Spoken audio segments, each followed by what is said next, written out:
할렐루야. 빛내리교회 성도 여러분, 내 영혼을 위한 성경 쓰기, 성경을 쓰다에 오신 것을 환영합니다. 오늘 이 아침에 우리가 함께 읽을 말씀은 욥기 42장 5절 말씀입니다. 내가 주께 대하여 귀로 듣기만 하였사오나 이제는 눈으로 주를 배움나이다. 아멘. 오늘 읽은 말씀은 욥기의 마지막 장 결론 부분입니다. 이제 우리는 욥기에서의 수많은 이전의 논쟁들은 정리가 되고 한 단계 업그레이드된 욥의 신앙의 고백을 5절에서 듣게 됩니다. 아마 그의 삶을 영화로 만든다면 마지막 엔딩 크레딧에 이 구절에 올라갈 것 같습니다. 내가 주께 대하여 귀로 듣기만 하였사오나 이제는 눈으로 주를 배움나이다. 조금 더 자세히 5절을 살펴보면 그의 고백은 과거와 현재 이렇게 두 부분으로 나누어져 있는 것을 알 수 있습니다. 자, 그의 과거의 고백입니다. 내가 주께 대하여 귀로 듣기만 하였다.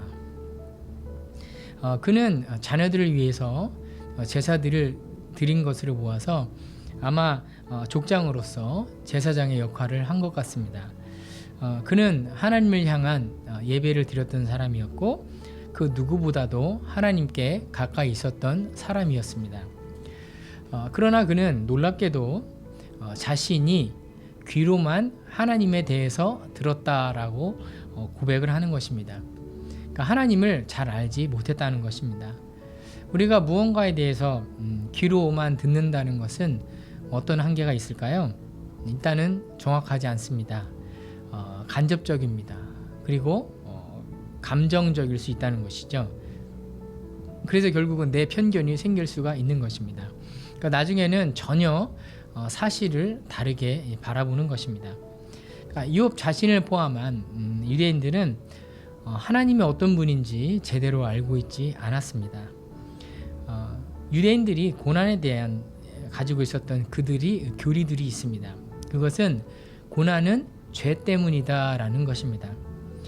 우리가 살다 보면 많은 고난을 겪습니다. 암이라는 고난도 겪고요, 또 자녀라는 고난을 겪기도 하고, 또 죽음이라는 고난을 겪기도 하고, 수많은 고난들을 겪습니다. 그 고난들은 자신이 직접 겪어보지 않으면 남이 이해도 해줄 수 없는 그런 것들입니다. 근데 정말 정직하게 성실하게 살아왔는데 저 사람은 법 없이도 살 사람이라는 소리를 들어왔는데 그런 고난들이 정말 찾아왔고 그 이유가 바로 내 죄 때문이다 라고 한다면 정말 억울해하는 분들이 많을 것입니다. 유대인들은 하지만 이 모든 고난들을 이 교리에 끼워 맞췄다는 것이죠. 일괄처리라고 할까요?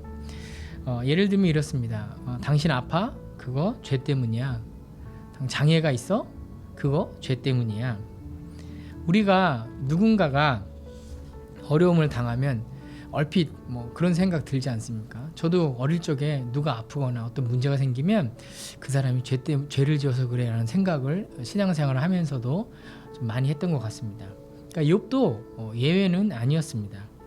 우리는 욥의 고난이 그의 죄 때문이 아니라는 사실을 잘 알고 있습니다. 그런데 그의 친구들은 그가 겪는 그 고난이, 그 고통이 그의 죄 때문이다 라고 말을 하였습니다.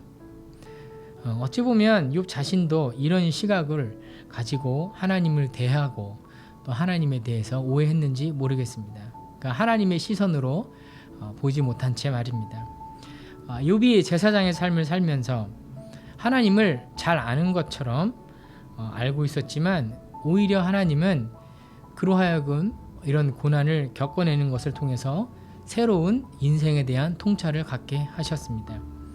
이제 귀로 하나님을 아는 것이 아닌 눈으로 하나님을 보게 된 것입니다.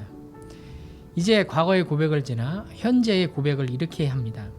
이제는 눈으로 주를 봅니다. 미래의 고백일 수도 있겠죠. 앞으로는 또 지금 또 앞으로는 내가 눈으로 주를 보겠습니다. 자, 눈으로 본다는 것은 어떤 특징이 있습니까?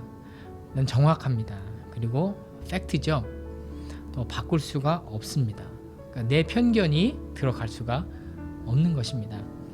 이제 눈으로 주를 봅니다 라는 그의 고백 안에는 또 이런 의미들이 또 담겨 있습니다. 인간은 자신들의 지혜로 모든 것을 이해하고 또 해석할 수 있다고 믿지만 창조주가 이제 어떤 분인지 알게 되었다. 또 인간의 한계가 어떤 것인지를 깨닫게 되었다. 하나님은 어떤 문제에 대해서 인간들이 자동적으로 또 어떤 수식적으로 끼워 넣을 수 있는 분이 아니다. 어떤 공식에 들어맞는 분이 아니다. 인간은 결코 하나님의 정의를 심판할 지식이 없고 자격이 없다. 자, 이제 그는 담금질된 성도로 다시 하나님 앞에서 태어납니다. 그래서 이번 하나님을 더 신뢰하게 된 것입니다. 눈으로 주를 본다는 그의 고백에 그 눈은 욥 자신의 눈이 아니라 어찌 보면 하나님의 눈으로 다시 주를 본다는 고백이 될 수 있을 것 같습니다. 욥기에서는 고난의 이유에 대해서 명확하게 설명해 주고 있지 않습니다. 하지만 이 사실은 명확합니다. 하나님의 관점으로 이해하고 났더니 이제 모든 것이 정리됩니다. 제가 서두에서 말씀드린 것처럼 우리는 살아오면서 겪었던 수많은 아픔과 고통들, 그리고 겪고 싶지 않지만 겪어내야 할 그런 문제들이 우리 인생 가운데 가득할 것입니다. 그러나 하나님의 눈으로 이겨내시고 또 인내하시고 또 인생의 마지막 엔딩 크레딧에 이런 구절이 올라갔으면 좋겠습니다. 내가 주께 대하여 귀로 듣기만 하였사오나 이제는 눈으로 주를 배움나이다. 아멘. 우리 기도하겠습니다. 하나님, 욥의 고난을 통해서 우리가 어떤 시선으로 우리 삶의 문제들과 또 하나님을 바라봐야 되는지 또 알게 되었습니다. 하나님, 우리에게 하나님의 눈을 허락해 주시고 하나님의 시선을 허락해 주셔서 우리 삶의 여러 가지 문제들과 어려움이 있지만 하나님께서 어떤 분이신지 그 문제를 통해서 바라볼 수 있는 또 영적인 눈을 열어주시고 또 그런 하나님의 말씀 앞에 또 인내하고 또 의지하며 하나님을 날마다 눈으로 뵙는 그런 은혜가 우리 한 사람 한 사람 가운데 있게 하여 주옵소서. 예수님의 이름으로 기도하였습니다. 아멘.